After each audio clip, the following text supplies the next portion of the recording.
गाँव एक प्रकार से गायकवाड़ी स्टेट था। तो गायकवाड़ स्टेट की एक विशेषता थी, हर गांव में एजुकेशन के प्रति बड़े आग्रही थे। एक तालाब होता था, पोस्ट ऑफिस होती थी, लाइब्रेरी होती थी, ऐसे एक चार पांच चीजें। यानी गायकवाड़ी स्टेट का गांव है तो ये होगा ही होगा, ये उनके विषय व्यवस्था थी। तो मैं वो उस गायकवाड़ी स्टेट की जो प्राइमरी स्कूल बनी हुई थी उसमें ही पढ़ा था। तो मेरे खैर बचपन में वहीं रहा। तालाब था तो स्विमिंग करना सीख गए वहाँ। मैं मेरे परिवार के सबके कपड़े मैं धोता था, तो उसके कारण मुझे तालाब जाने की इजाज़त मिल जाती थी।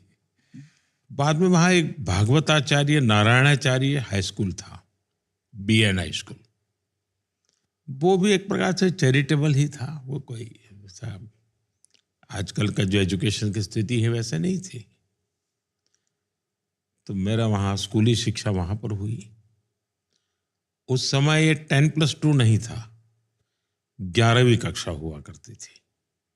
मैंने कहीं पढ़ा था कि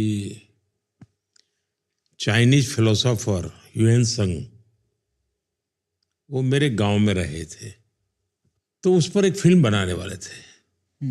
तो मैंने उस समय शायद उनकी यहाँ एम्बेसी को या किसी को चिट्ठी लिखी थी कि भाई आपने कहीं पढ़ा है कि आप ह्यूएन त्संग के लिए फिल्म बना रहे हैं, तो मेरे गांव में वो रहते थे, अब उसको भी जिक्र कहीं करना, ऐसा करके मैंने कुछ प्रयत्न किया था। वो बहुत साल पहले की बात है।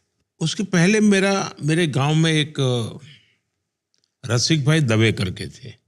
वे कांग्रेस के लीडर थे, थोड़े समाजवादी विचार के भी थे, और मूल वो सौराष्ट्र के थे और मेरे गांव में आकर के बसे थे।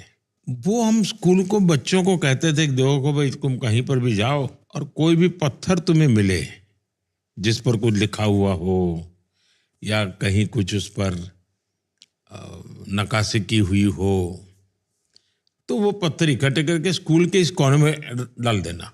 धीरे धीरे वो बड़ा ढेर हो गया था।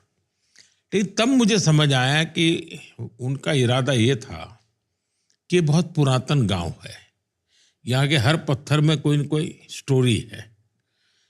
इकट्ठा करो, जब भी कोई व्यक्ति आएगा तो इसको करेगा।